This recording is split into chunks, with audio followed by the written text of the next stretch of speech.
हजुरको Instagram ID के छ अरे? आयुष सिंह ठकुरी छ मेरो इन्स्टाग्राम आइडी।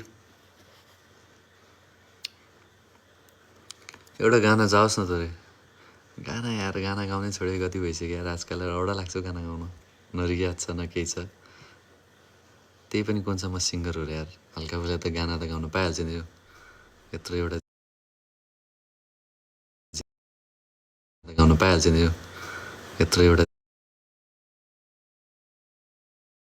भन्नुहोस् गाइस, कुन गाना, विच सङ सुन्ने गाउनु पाइहाल्छ नि। यत्रो एउटा भन्नुहोस् गाइस, कुन गाना, विच सङ सुन्ने।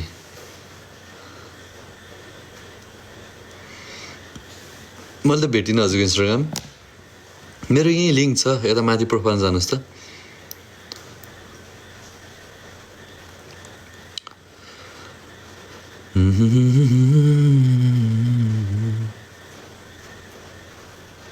इन्स्टाग्रामै भेटेन हुनुहुन्छ त किन हो यस्तो यार, मेरो इन्स्टाग्रामै नभेट्ने।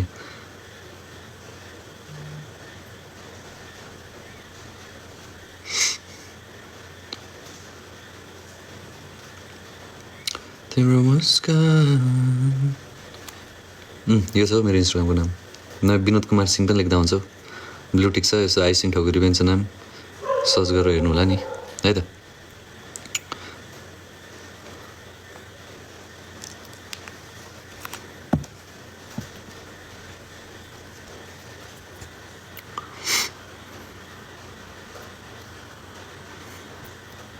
आपके कितनी बीबी है रे? ए call me your share brother यार, ये फालतू फालतू कुरा नगर ना यार। कितनी बीवी है यार, कितना मतलब शादी हुए देखे हो आपने यार? एक ही तो शादी हुई ना यार, कितनी बीवी होगी एक ही? कैसे बात करते हो यार भाई यार।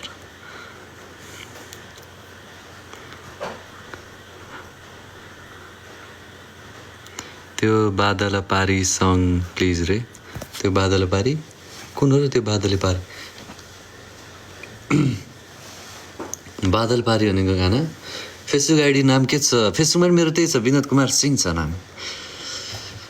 है ब्लुटिक छ मेरो, है मेरो जिम्मा सबै ब्लुटिक छ, नझुकिनु होला फेरि। मेरो यार, मेरो आफ्नै हाम्रो जनताहरू कि यार फलोवर धेरै छ यार मेरोभन्दा।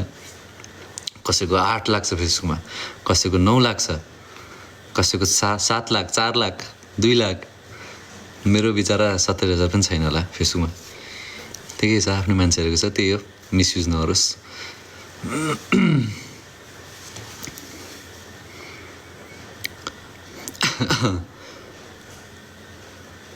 माया सङ कुन माया?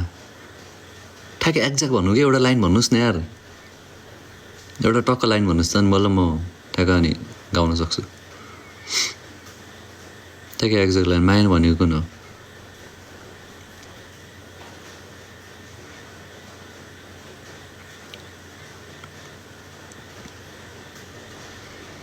यो फर्स्ट सङ रे। ए साचा अनुहार हुनुको एक्लै हल्कालाई यस्तो टुच्च गाइदिउँ न त है त। एक हानिदिन्छु, त्यसपछि मन जान्छु लाग्छु, अझै सुत्नु होला मजाले है। भोलि अनि त्यसपछि रमाइलो गरौँला भोलि आएर। आजलाई त यतिमै अनि टुङ्गाउनु पर्ने हुन्छ अलि।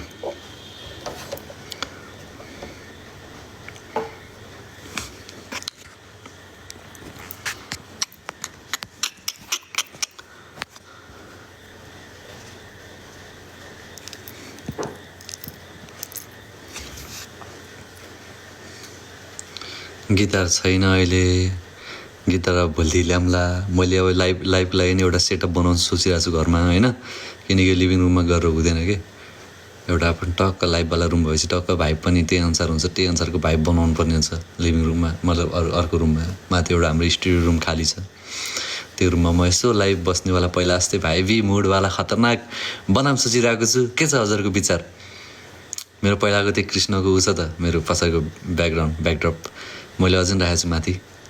अहिले त्यो माथि मन्दिरमा राखेको छु। टक्क त्यो रुम भएपछि त्यो अनि मैले त्यो रुम बनाएँ भने चाहिँ टक्क lighting citing LED light site लगाएर पूजा भाइबिङमा टक्क लगाएर पछाडि फेरि त्यही पहिलाकै ब्याकड्रप लगाएर अनि हुन्छ भनेर सोचिरहेको छु। लो इन्भेस्टमेन्ट पनि छ, अलि धेरै खर्च नै आउँदैन त्यसमा, सबै सामान आफैसँग छ। त्यो लाइट त अनि जोड्नुपर्ने होइन। के छ त हजुरको विचार यार? ओके साह्रै ल, म सुन हजुरलाई ब्लगमा थाहा भइहाल्छ है त। म एउटा सेटअप बनाउँछु खतरा पहिला जस्तै। ल ठिक छ, म बनाउँछु त्यो। गुड आइडिया अरे। ल ल सङ ओके। ल के थियो यार गानाको स्टार्टिङ? सात समुद्र पारी तिमी, सात समुद्र। गिटार बिना त खल्लो सुनिने। वारीमा हात समाई सँगसँगै तिम्रो हिँड्न चाहन्थे म जीवन। तर यार गिटार बिना खल्लो सुन्ने यार मजा आएन मलाई गाउन। जीवन अँध्यारो छ मेरो तिमी बिना, तिमी उज्याली बनिदेऊ न, तिमी त चाडी गयो मलाई यतै, के अब आशा मारिदेऊ म। यी बादल पनि गर्जन्छ मुटु, तिम्रै लागि धड्कन्छ मेरो आँखाले, तिम्रो आँखालाई देखि लजाउँदै फर्कन्छ किन?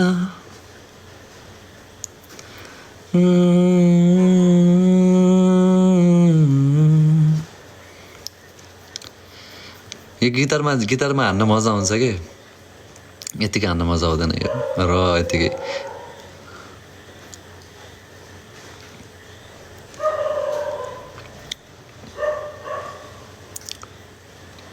ल अब चाहिँ एन्ड गर्नुपर्ने हुन्छ है त। अब चाहिँ एन्ड गरौँ। Thank you so much guys सबैजनालाई 3.8 मिलियन लाइक्सको लागि चाहिँ। अनि thank you so much for joining our live. भोलि भेटौँला, भोलि रमाइलो गरौँला। ओके। अनि म छिटै सोचिरहेको छु, जस्ट मेरो एउटा दिमागमा प्लान चलिरहेको थियो। अनि हजुरसँग यसो सरसल्लाह लिनु न होइन, कि यत्तिकै नि मजा आइरहेको छ कि भनेर। अनि मैले यसो सोचेँ कि यता लिभिङ रुममा गर्नु भन्नाले पनि अब लिभिङ रुममा फेरि जहिले पनि यस्तो फेरि लाइभकै टाइममा फेरि सेटअप मिलाऊ, त्यो लियोको त्यो मल्टिप्लग त्यहाँ बिचराको पानीमा चल्ने त्यो मल्टिप्लग यता तान, फेरि यो लाइटले यता झुन्डाऊ, यस्तो गर उस्तो गर भन्दा बरु च्याट्ट एक क्लिकमा टक्क सेटअप बन्नेवाला सेटअप पहिलेदेखि रेडी होस् न। अनि बल्ल लाइभ टक्क आयो बस्यो, टक्क लाइभमा इन्जोय हान्यो, केही कुराको तनाव भएन होइन। टक्क भाइ पनि पहिल्यैदेखि हुन्छ, मजा आउँछ लाइभ बस्न पनि। सोचिरहेको थिएँ म सेटअप बनाउने। सुन है त। ल त्यसो भए आज यस्तो कुरा गरिदिइहालेँ। ओके ल बाई गाइज सबैजनालाई है त। सबैजनालाई good night, take care of आफ्नो एकदम धेरै धेरै धेरै धेरै धेरै ख्याल राख्नु होला है त।